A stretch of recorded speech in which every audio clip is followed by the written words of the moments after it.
Decíamos, hermanos, que estamos continuando en esta mañana con lo que es el estudio, porque realmente eso es lo que queremos. La palabra es por eso es que nuestro Señor nos invitaba a que escudriñáramos. El día de ayer estuvimos evangelizando. Es algo diferente a lo que pudiera ser la palabra de hoy en día domingo. Tan es así, hermanos, que no he dejado de sentirme inquietado de querer tener prácticamente dos reuniones. Una en la mañana que pudiera ser de enseñanza, como la que siempre tenemos, y que por las tardes pudiéramos tener tardes evangelísticas, como las que tenemos en las conferencias, ¿verdad? Pero esto implica otra cosa: sacrificar la otra iglesia allá en Lomas de San Isidro.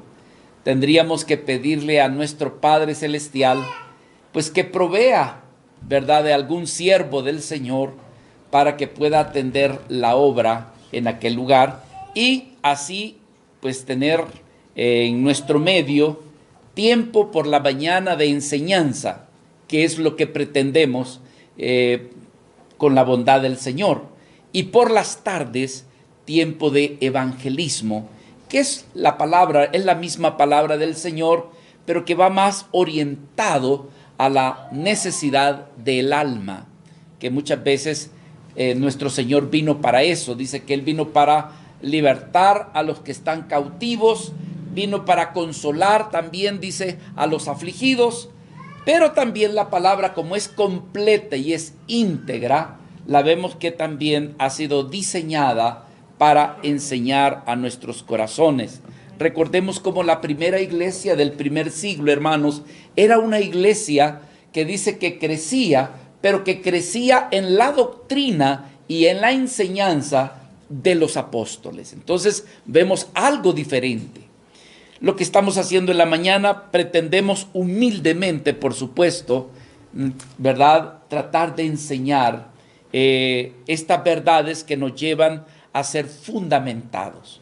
Recuérdese que la enseñanza que estamos teniendo parte de aquella importancia de llegar a conocer quién es la roca, la cual es Jesucristo. Siempre hemos dicho que Jesucristo es la roca.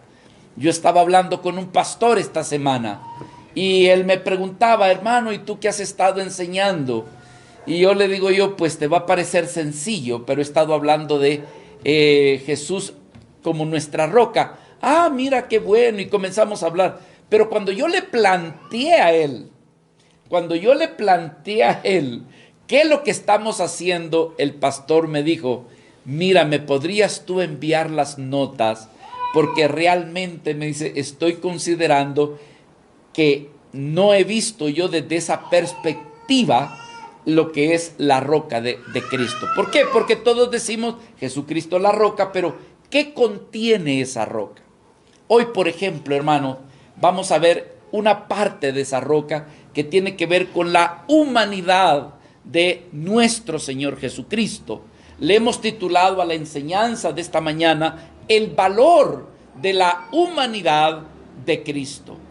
Acompáñenme una vez más, como un texto de introducción, aunque realmente queremos explicar el texto, Hebreos capítulo 10, versículo del 5 al 9. Escritura que estuvimos viendo también hace como 2 domingos, hermanos, y que en esta oportunidad pues queremos una vez más enfatizar. Hebreos capítulo 10, versículo del 5 al 9. Dice la palabra del Señor: por lo cual, entrando en el mundo, dice, está hablando de Cristo nuestro Señor, sacrificio y ofrenda no quisiste, mas me preparaste cuerpo. Holocausto y expiaciones por el pecado no te agradaron.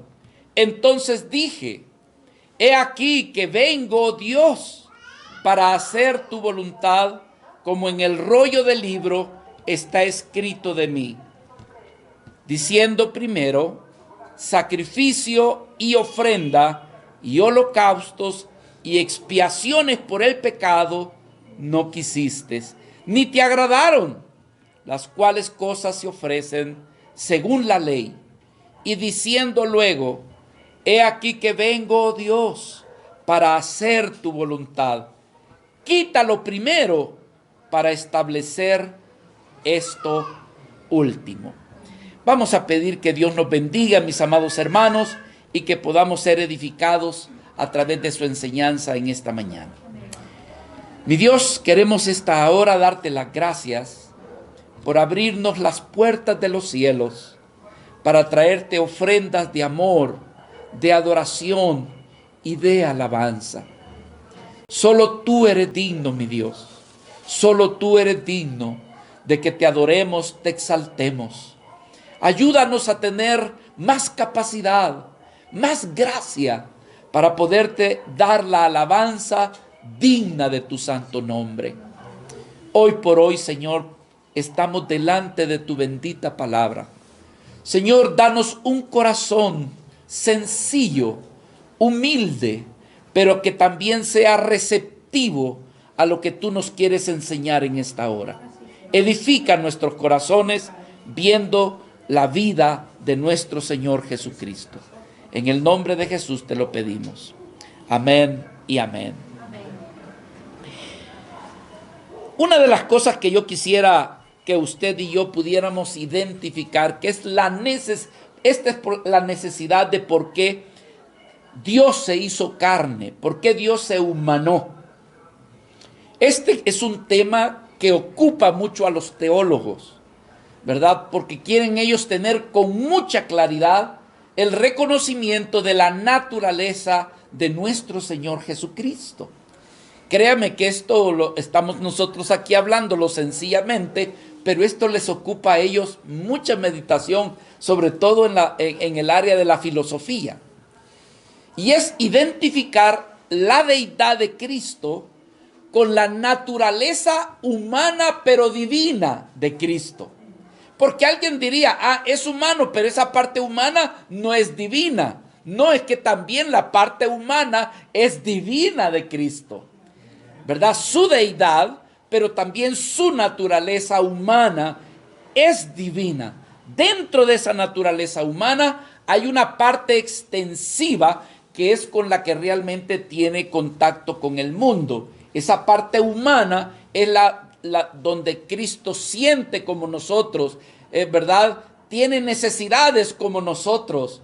Esa parte humana, ¿verdad? Que está dentro de la humanidad divina del Señor, es esa parte donde manifiesta sentimientos similares a los suyos y a los míos. Ahora, ¿por qué el Señor se humanó? Y eso es muy interesante. La razón es esta, hermanos. Miren, nosotros en realidad estamos viviendo en este mundo de muchísima maldad. Hay veces que uno, ¿verdad? Disculpen que voy a usar este término, estando sucio, no distingue la suciedad. ¿Verdad? Dice, pero yo lo miro todo limpio. Pues sí, porque estamos sucios. Pero hermanos, realmente este mundo está lleno de suciedad, lleno de mucha maldad, ¿verdad? Este es un mundo cruel, hermanos, despiadado, es un mundo donde hay engaño, donde hay cosas aparentes y hay mucha maldad. Sí, amados hermanos, nosotros vemos, ¿verdad?, en medio de esta maldad, cosas hermosas como por ejemplo, esposos amando a sus esposas. Eso es algo precioso que es conforme al diseño de Dios. Padres amando a sus hijos, hijos amando a sus padres. Decimos, esto ya se está volviendo como algo a punto de extinguirse. ¿Por qué, hermano? Porque logramos ver esposos que traicionan a sus esposas, hijos que golpean a sus madres. Pero decimos, en medio de todo eso, vemos esa bondad. bondad, por ejemplo, del amigo que le es fiel a su amigo y que está junto con él, que es sincero, que realmente, hermanos, hay bondad. Sí, pero lo que más nos rodea es maldad, hermanos. Es maldad. Y en medio de esa maldad, el hombre no se da cuenta que tiene un alma que debe de ser salvada. ¿Por qué? Porque el pecado le lleva a la muerte. Voy a decir algunas cosas que algunos de los que están aquí ya las conocen. Como por ejemplo lo que dice el libro de Romanos, cuando dice la paga del pecado, se da cuenta. Entonces, es eso, pero muchas veces la humanidad no está consciente. Como por ejemplo, muchas veces nosotros no estamos conscientes de que un día nos vamos a morir. Solamente cuando vemos la muerte cerca decimos, creo que yo voy también para allá. Pero vivimos inconscientes de eso. Ahora, ¿por qué estoy diciendo esto? Porque dentro de esta humanidad imperfecta, Dios quiere salvar a la humanidad y quiere darle una salvación firme, segura, una salvación, hermanos, que no va a ser quebrantada. Y es allí donde el Señor ve necesario hacerse hombre para que como hombre pueda representar al hombre. ¿Por qué es que el hombre, hermanos, o por qué es que estamos rodeados de tanta maldad? Y aquí yo quiero que abra su corazón. Por causa de la imperfección de la humanidad. Por eso es que está mal todo esto, hermano. Por esto es que no funciona bien todo esto. Por ejemplo, tenemos algo que debiera de ser de tanta utilidad a la humanidad. La política. ¿Qué le parece? Hablemos de política. Y ellos dicen, no, es que cuando se habla, dice, de política, ¿qué es lo que se le viene a la mente? Corrupción, mentira, fraude, ¿verdad? Intereses humanos. Pero yo quiero decirle, hermanos, que dentro de lo que es la filosofía sociológica, la política realmente es algo conveniente para el beneficio de la humanidad si ésta no estuviera afectada por el pecado del hombre. ¿Ve? Entonces, ¿pero qué vemos? El hombre maldice, el hombre engaña, el hombre roba, tergiversa las cosas para favorecer sus pensamientos o su filosofía. El hombre murmura, el hombre reniega, juzga, discrimina, el hombre maldice, el hombre manifiesta su orgullo, manifiesta su egoísmo, hace trampa. Y de eso estamos rodeados, hermano, de gente que es vanidosa, orgullosa, rencorosa. Esa es la humanidad en la que nos encontramos. Pelea, le quita la vida a su prójimo. Todos los días vemos esas noticias, ¿no es cierto? Hermano, yo digo ¿y cuándo los medios noticiosos se van a encargar de presentar cosas buenas que nos motiven a vivir? Pero no, todo lo que nos presenta es pura maldad. Hermano, por minutos de lujuria, por minutos de un sexo prohibido, pero con tal de deleitarse, solo por unos cuantos minutos, está dispuesto a mentir, robar y hasta matar. Esa es la maldad en que vivimos, amados hermanos. Y Dios quiere salvar a la humanidad. La quiere salvar y el medio de salvarlo es a través de Él mismo, pero haciéndose humano, de carne. ¿Y todo para qué? Para salvar el alma de aquellos que Él hizo a su imagen y su semejanza.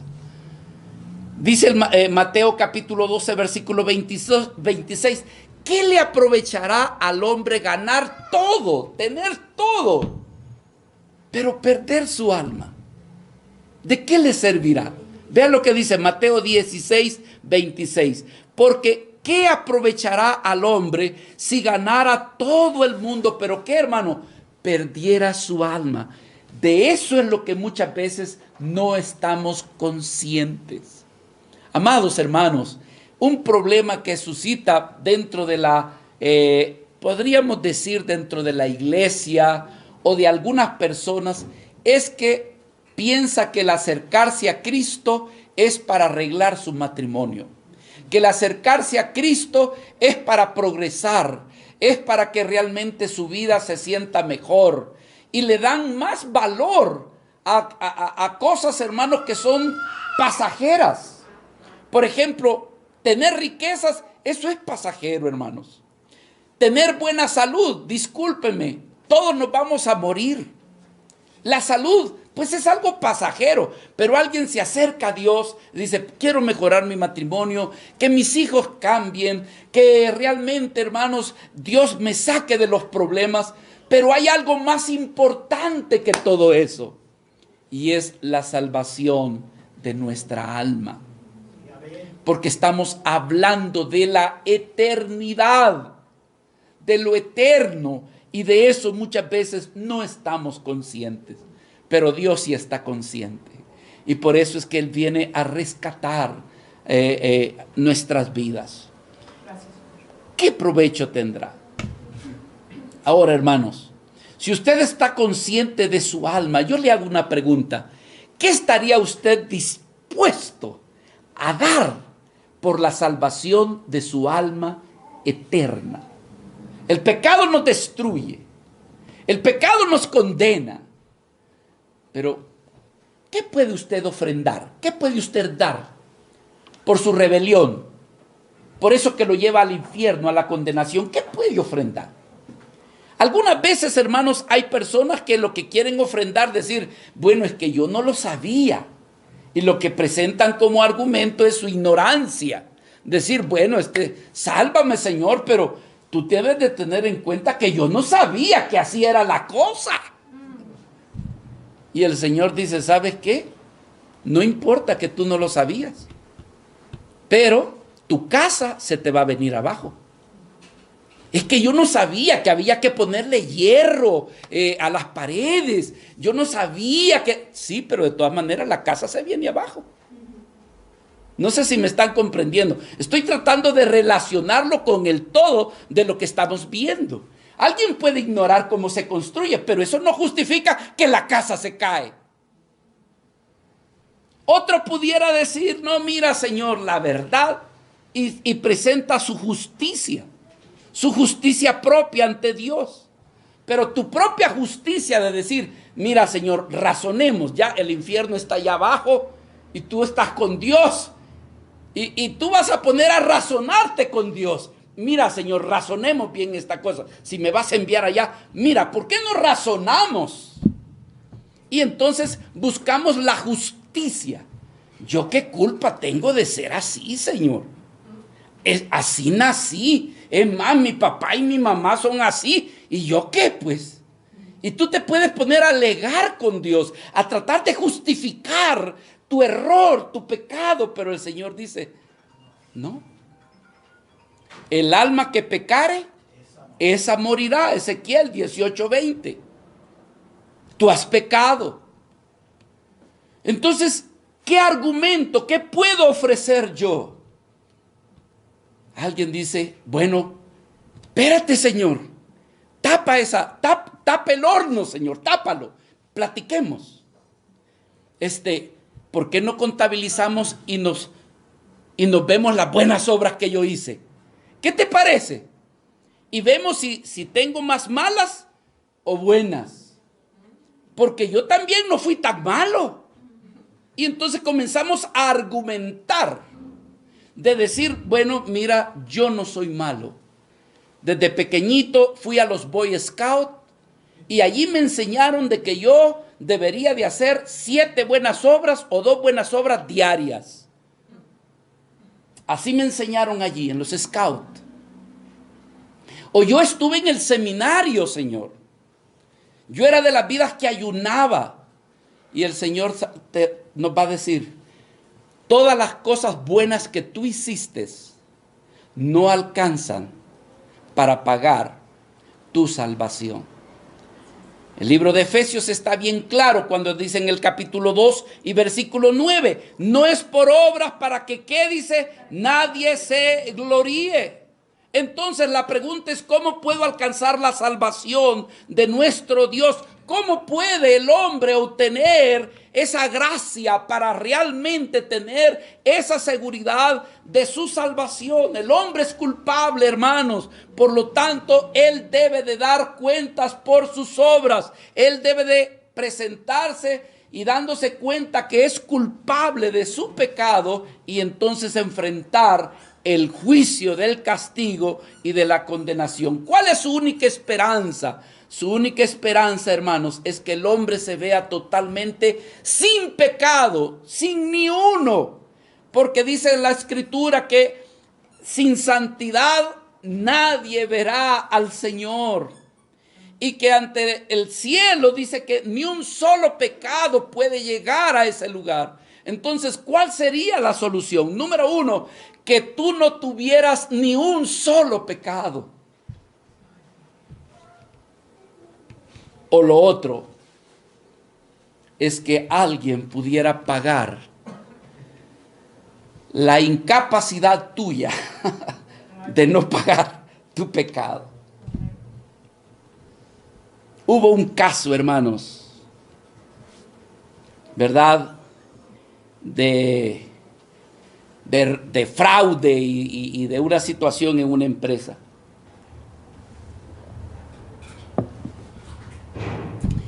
Y entonces le dijeron al acusado, tú te tienes que conseguir un buen abogado. Un buen abogado. Uno que sea bueno, le dice, porque esto que aparece aquí está difícil de que no te lleven a condenación. Y entonces preguntaba, ¿y tú qué abogado me recomiendas? Pues yo no conozco. Mira, yo conozco uno, pero no te garantizo de que realmente te saquen de esta situación. Y comenzaron a ocuparse de buscar al mejor abogado para que lo pudiera representar ante el juez y los acusadores. Hermanos amados, eso es lo que se celebra en los juicios. El que está siendo acusado, ¿usted cree que anda buscando a cualquier abogado? Busca lo mejor. Yo decía, alguien que me garantice de que yo no voy a ir a la cárcel. Alguien que me garantice de que yo no voy a estar condenado. Y es aquí, amado hermano, donde aparece en escena alguien que te puede representar a ti y a mí, pero que no va a perder ese juicio. Que no lo va a perder. Y dice, ¿usted cree en mí? Yo creo en usted. Deposita su confianza en mí, yo la deposito. Entonces yo le voy a ayudar, yo lo voy a sacar. Yo no he perdido ni un solo juicio hasta el día de hoy. ¡Aleluya! Pero hermanos, para que tenga sentido de lo que queremos hablar, Dios decidió, hermanos, dentro del diseño de Dios, Dios estableció cómo el hombre podría estar en gracia para con Dios. Y esto se conoce en la Biblia como el pacto. Nosotros lo conocemos como cristianos, lo conocemos como el antiguo pacto y conocemos el nuevo pacto. No le vaya a decir eso a un judío porque lo ofende. Porque para el judío solamente existe un solo pacto. Cuando usted le dice, es que usted no conoce el nuevo pacto, a mí no me hable del nuevo pacto porque yo el que conozco es el que Dios me dio con Moisés allá en el monte Sinaí. Así que para ellos, aunque ellos nos comprenden, porque dicen, esos cristianos dicen que andan hablando del nuevo pacto. ¿Cuál nuevo pacto? Este es el que tenemos. Nunca ha sido viejo y siempre ha sido el mismo. Pero ¿qué dice ese pacto que nosotros lo vemos como el antiguo pacto? Que Dios diseñó, hermanos, un plan para que el hombre pudiera redimirse, para que el hombre pudiera acercarse a Dios, para que el hombre pudiera tener completa libertad y seguridad de ese Dios. En el libro de Éxodo, el Señor declaró su pacto. Y él dijo en el versículo 5, Éxodo 19:5, miren qué hermoso, hermano. Ahora pues, si dieres oído a mi voz, y aquí viene, y guardares el qué, hermano, mi pacto, vosotros seréis mi especial tesoro y sobre todos los pueblos, porque mía es toda la tierra. Y vosotros me seréis un reino de sacerdotes y gente santa. Estas son las palabras que le dirás a los hijos de Israel. Cuando Moisés le dijo estas palabras al pueblo de Moisés, ¿sabe cuál fue la respuesta del pueblo? Sí cumpliremos. Sí lo vamos a hacer. ¡Ay, que se venga con todas las leyes el Señor! Y que aquí nosotros las cumpliremos. Sí lo haremos. O sea, hermanos, estaban, humildemente quiero decirles, estaban de pretenciosos, diciendo, ¡ay! ¿Y cuántas son? A ver, ¿cuántas leyes son, Moisés? Pues son 663. Ya estuvo. Escríbelas que nosotros las cumpliremos. Más tardaron en decir eso que en romperlas, hermano. Porque apenas el Señor le estaba dando las leyes en el monte de Sinaí, cuando ellos allá abajo se habían hecho un becerro de oro y ya estaban adorando otra cosa que no era Dios. Sin embargo, he aquí el amor del Señor. Para redimir su pecado y su rebelión, el Señor dentro de las leyes estableció lo que era el sacrificio, las ofrendas sacrificiales para la remisión del pecado del pueblo. Es decir, esto fue un diseño del Señor y le vamos a llamar, como lo vemos en la Escritura, como algo provisional, pero que de todas maneras habría de ser de utilidad a fin de que el pueblo no fuera consumido, a fin de que el pueblo no fuera condenado, a fin de que el pueblo estuviera en gracia con Dios. Dios diseñó, hermanos, lo que es el sacrificio de los distintos animalitos. Por ejemplo, yo lo quiero resumir viendo Éxodo 24, versículo 7. Por supuesto, esto merece más dedicación, más estudio, ver con más detalles, pero este versículo que comparto con ustedes no deja de resumir el diseño que Dios le dio a su pueblo para que su pueblo no fuese consumido, el juicio no viniera sobre ellos y que estuvieran en gracia para con Dios. Dice el libro de Éxodo capítulo 24, versículo 7, y tomó el libro del pacto y lo leyó a oídos del pueblo, el cual, ¿qué dijo el pueblo? Haremos todas las cosas que Jehová ha dicho y obedeceremos. Entonces Moisés tomó la sangre y roció sobre el pueblo y dijo, he aquí la sangre del ¿qué dice? Del pacto que Jehová ha hecho con vosotros sobre todas estas cosas. Es decir, hermanos, que el pacto fue autenticado, pero con sangre. Así como cuando nosotros hacemos un contrato, nosotros no lo hacemos con sangre, lo hacemos ¿con qué? Con tinta. Pero Dios, hermanos, lo hizo, su rúbrica fue con sangre. Habían 3 leyes con las cuales el pueblo se regía. Una era la ley civil, otra era la ley ceremonial y la otra era la ley moral. Eran 3 leyes. Y ambas leyes tenían que autentificarse y verificarse. Si se rompían o se dañaban, se rectificaban con sacrificio y por eso decimos con sangre. ¿En qué consiste ese pacto de sangre? La base fundamental era de presentar sacrificios de animalitos en pago por la ofensa que se hubiese cometido. Habían sacrificios diarios según la gente pecaba y había uno oficial que se celebraba una vez al año que se conocía como el sacrificio de la expiación. Pero habían habían otros que eran diarios. Es decir, tú cometías una falta, Dios te redarguía y tú presentabas una ofrenda por el pecado que tú habías cometido. Dice aquí en el libro de Levíticos, capítulo 5, versículo 17. Dice la Escritura: finalmente, si una persona pecare e hiciere alguna de aquellas cosas que por el mandamiento de Jehová no se deben de hacer, aún sin hacerlos a sabiendas, esa persona es ¿cómo? Culpable. Es culpable. Y llevará su pecado. Puede decir, ay, lo hice sin querer. No, Señor, no sabía que esto era pecado. De todas maneras, el pecado te queda. Y tienes que rendir cuentas por ello. Entonces, ¿qué hacía? Dice la Escritura, es culpable y llevará su pecado. Versículo 18.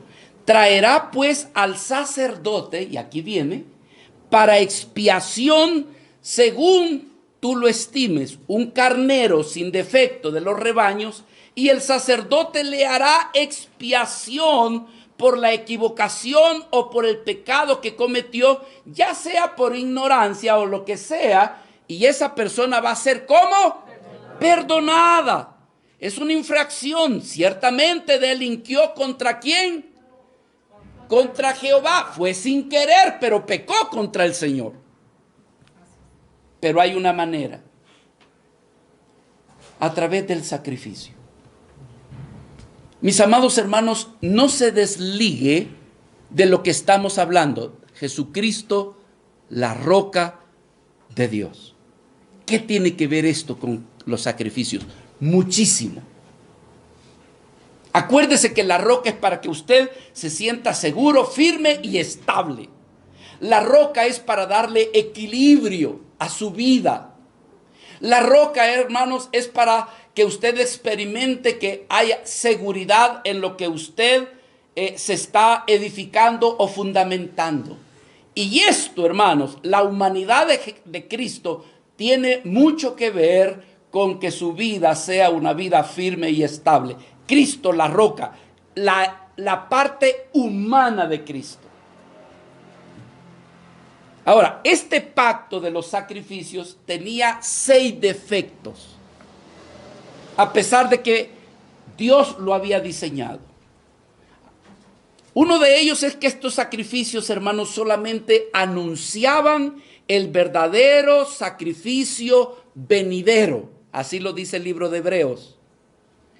Que lo de los machos cabríos, las ovejitas, los corderitos, era un anuncio del verdadero sacrificio que vendría por delante. Entonces, el de aquel entonces no era el verdadero, pero sí ayudaba.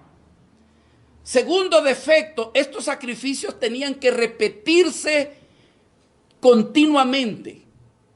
O sea, a cada momento cometí una falta, tú sentías que le había faltado a Dios, querías estar en gracia con Dios, agarrabas unas tortolitas o agarrabas lo que tú sintieras y lo traías al sacerdote. Y luego por el pecado de todo el pueblo se traía un cordero, se traía un macho cabrío, se sacrificaba, la sangre se llevaba al lugar santísimo y el otro se mandaba al desierto. Eso se hacía todos los años. Es decir, era un sacrificio que tenía que estarse repitiendo. Otro defecto que tenían estos sacrificios es que nunca eliminaban la conciencia ni la memoria de los pecados en la persona. Es decir, que él sabía que había cometido un pecado, pero lo estaría recordando.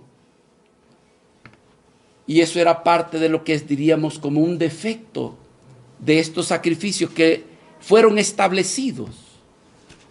Otro defecto que tenían estas ofrendas es que solo hacían memoria de la existencia del pecado. No limpiaban todos los pecados, sino solamente del pecado específico. Número 5, ¿qué defecto? Los sacrificios y ofrendas fueron utilizados de manera irresponsable por el pueblo. ¿Cómo así? Que se volvió puro ritual, hermano. Que se volvió, como dice, bueno, ¿qué es lo que quiere Dios? Pues, corderitos, vaya, tú fulano, búscate el mejor y hay que llevarlo al ¿cómo se llama? Al tabernáculo. Pero su corazón estaba lejos. Era pura religiosidad, era superficialidad. Y eso era un defecto. Pero el último defecto, hermanos, es que toda ofrenda de sacrificio de animales no podían quitar los pecados, sino que solamente los cubrían. Es lo que dice el libro de Hebreos. En otras palabras, no lograban arrancar y quitar verdaderamente el pecado. Es como barrer y meter la basura debajo de la alfombra. Levanta la alfombra y ahí está.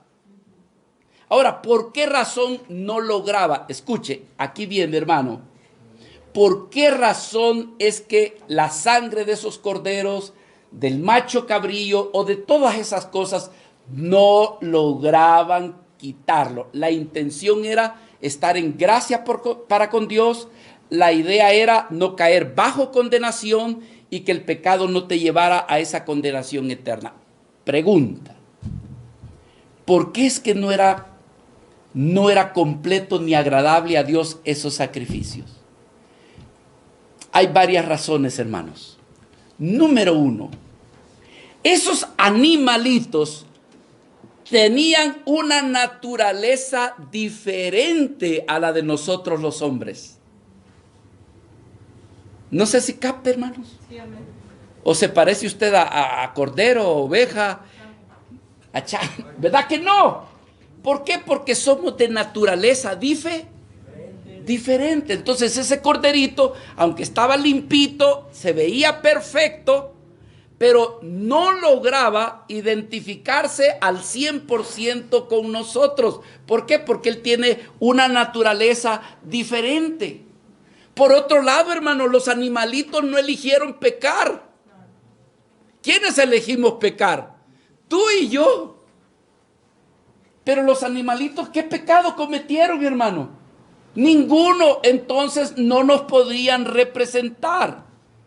Ningún animal aquí en la tierra podía representarnos, aunque se pareciera mucho a nosotros. Dicen que el chango, el chimpancé, se parece mucho a nosotros. Quizás hubiese sido el más apropiado, tal vez, quizás, para ser sacrificado por nosotros.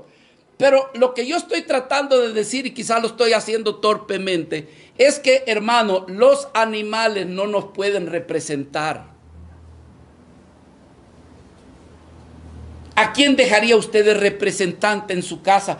Cuando usted se va de la casa, por ejemplo, fíjese yo ahorita, toda enfermita que tengo a mi hija y tengo al Canelo. ¿Cuál es el Canelo? Un perrito chihuahueño. No es chihuahueño, no lo ofendamos.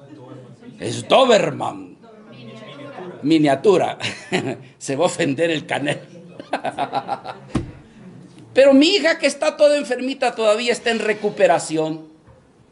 Si yo le digo a usted, mire, usted me quería dejar una correspondencia, vaya a mi casa, la casa es esta dirección, y allí hay alguien que me representa para que le firme de recibido.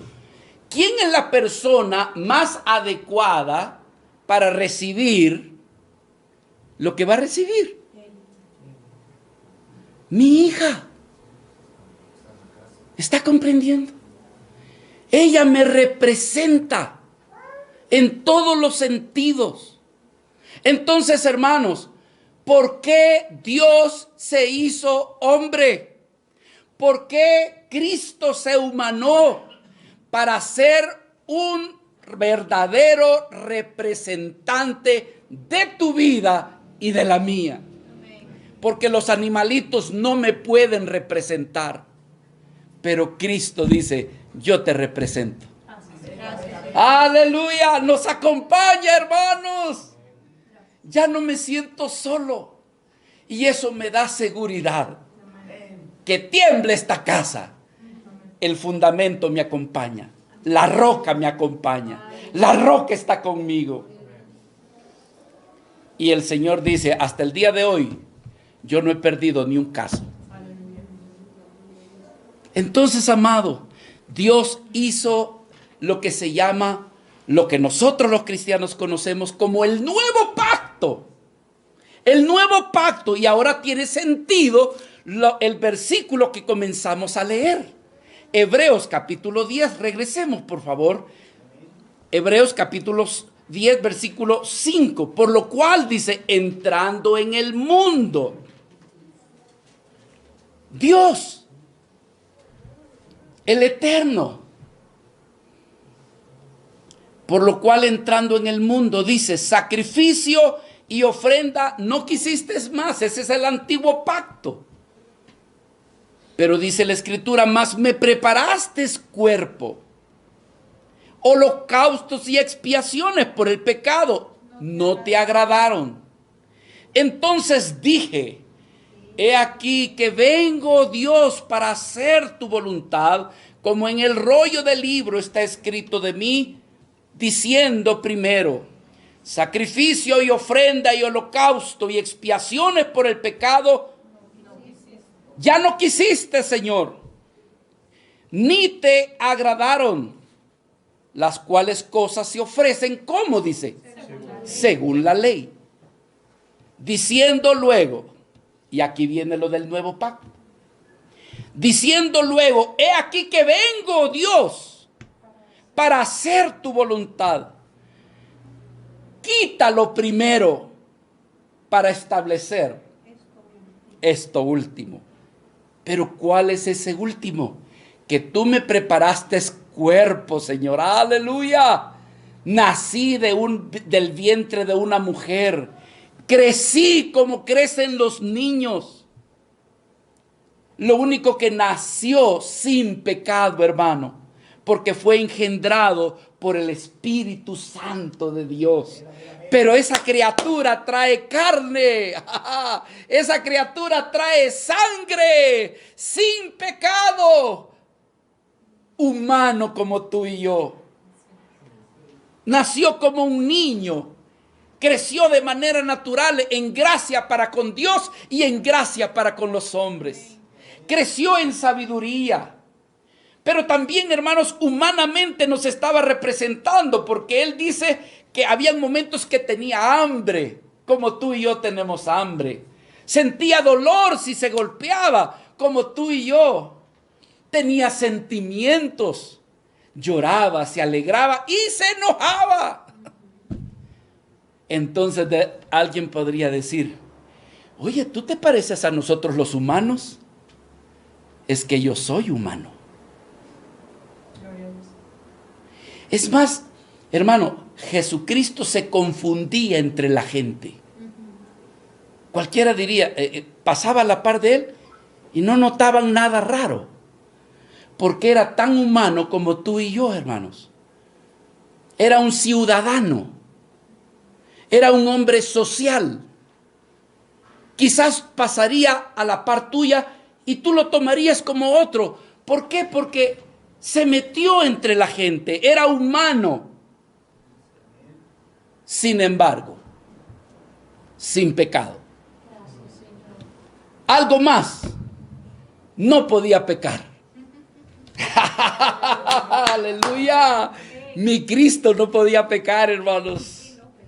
Y no pecó. ¿Sabe el hecho de que Cristo no podía pecar? Cuando usted le dice, a ver, vuela. Y pues no puedo volar. Tampoco mi Cristo no podía pecar. Aleluya. Qué hermoso. Sin pecado. Pero en todo lo demás, igualito a nosotros. Igual a nosotros. Entonces, hermanos, si nosotros los malvados que quebrantamos la ley por medio del pecado y esto nos lleva a la condenación, pregunta, ¿cómo podemos salvarnos? Podemos reclamar, justificar, podemos legullar con Dios para decir, no me mandes, Señor, pero dice, es que has pecado y la paga del pecado es muerte. A menos de que tú te consigas a alguien que verdaderamente te represente. Y yo voy a decirles algo, hermano. Dios no te podía representar. Aunque Dios es amor, pero Dios no te podía representar. ¿Por qué? Porque Él no es hombre, Él es espíritu. Entonces tenía que ser alguien de tu misma naturaleza para que te representara. Imagínate que en un juicio viniera un ángel representando al culpable. Todos dicen, no, pues el acusador dice, no, aquí no, esto no es equivalente porque él es un ángel. Y no, aquí la cuestión es entre hombres. Mándenme a un hombre porque esta cuestión es entre hombres. ¿Se da cuenta por qué no podía venir Dios, hermano? Apártense de ahí. No podía. Tenía que venir un hombre de mi misma naturaleza, que tuviera lo mismo que yo tengo, lo único que sin pecado. Y Cristo tenía una sangre inmaculada, libre, sin contaminación, nacido de Dios por medio del Espíritu Santo. Amén. Y entonces Él podía hermano, representarnos.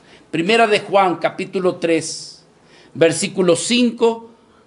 Y quizás antes de ir a eso, hermanos, disculpen que me adelanté porque quiero tener un orden de pensamiento. San Juan, capítulo 1, versículo 14. Y aquel verbo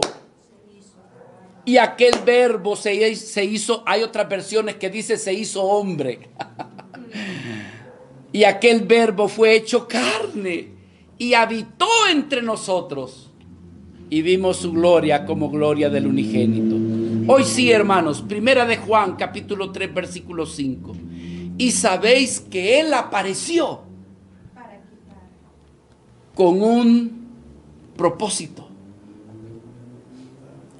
Hermanos amados, el cuerpo de Cristo fue preparado por Dios. Dios lo hizo, dijo, hijo, esta es la manera como podemos lograrlo. Preparándote cuerpo. Voy a hacerte el cuerpo. Y por eso es que dice Hebreos, me preparaste, oh Dios, me preparaste, me hiciste, me diseñaste, fuiste tú el que me diseñó para que yo pudiera llevar a cabo la liberación del pecado del mundo. Y sabéis, primera de Juan 3:5, y sabéis que Él apareció, aleluya, para quitar nuestros pecados, y no hay pecado en Él. Esa fue la preparación del cuerpo de Dios, de su Hijo. Dios lo preparó, ¿sabe qué? Como el verdadero Cordero. Aleluya. El verdadero Cordero. Aquellos otros corderos, aunque eran bonitos, aunque eran perfectos, porque requería que el sacrificio del cordero que se había de traer al tabernáculo debería de ser sin defecto. Pero el pueblo se le fue olvidando y cuando menos sintió traía corderos con defecto. Pero Dios se trajo un cordero, se trajo un cordero que lo complacía a Él mismo. Jesucristo, el Cordero. Esa es la razón de por qué Juan el Bautista dijo lo que dijo en Juan capítulo 1 versículo 29. El siguiente día, dice la Escritura, vio Juan a Jesús que venía a él y dijo, he aquí el cordero, pero fíjense de quién es ese cordero. Observe de dónde tiene su origen este cordero. El diseño de este cordero viene de Dios, donde hay perfección, donde no hay defecto alguno. Que si provenía de Dios es porque venía sin pecado, ya que en Dios no hay pecado alguno. Lo que él estaba trayendo, ofreciendo, venía sin pecado. Y Jesucristo vino a ser el Cordero de Dios que quita el pecado del mundo. Por ahí anda una filosofía y prepárese porque tarde o temprano le va a llegar. Que Jesucristo no es el sacrificio perfecto. ¿Por qué no es perfecto? Porque en el Antiguo Testamento no eran corderos los que se sacrificaban, sino que lo que se sacrificaba era, ¿cómo se llama? Machos cabríos. ¿Me está comprendiendo? El día de la expiación, en realidad lo que se presentaban eran machos cabríos. Eran dos. Uno que se sacrificaba y el otro que se dejaba libre, se llevaba al desierto. Pero hermanos, alguien dice, Jesucristo no es el verdadero sacrificio. Hermano, para Dios Jesucristo es el Cordero y es lo perfecto para la remisión de nuestro pecado. Si Dios dice, Cristo es mi Cordero, es suficiente para que digamos, tu Cordero quita, Señor, el pecado del mundo. Amén. Y Juan el Bautista dijo, Él es el Cordero de Dios que quita el pecado del mundo. Entonces Cristo, hermanos, vino, derramó su sangre en la cruz del Calvario y esa sangre la llevó hasta el lugar santísimo. Es lo que dice Hebreos capítulo 9, versículo 24. Estamos ya terminando en esta mañana. Hebreos 9, 24 dice, porque no entró Cristo en el santuario hecho de mano, figura del verdadero, sino que Cristo entró, dice, en el cielo mismo para presentarse ahora, aleluya, representándonos. Dice que se presentó ahora por nosotros.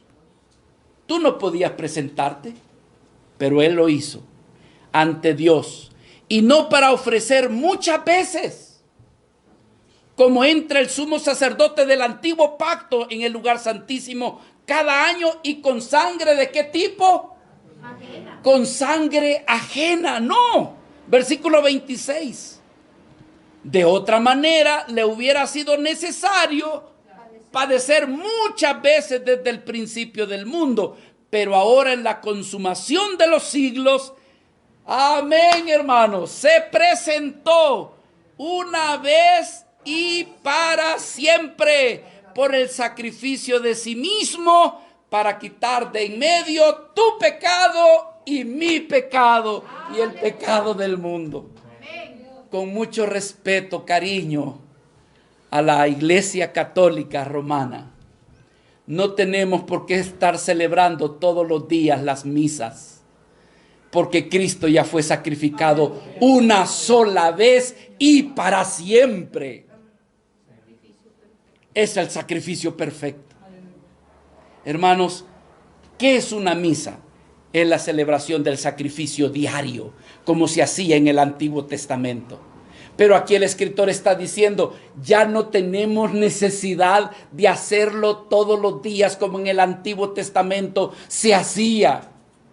¿Por qué? Porque Cristo lo hizo una sola vez y para siempre. Por eso dijo el Señor, tetelestai, consumado es.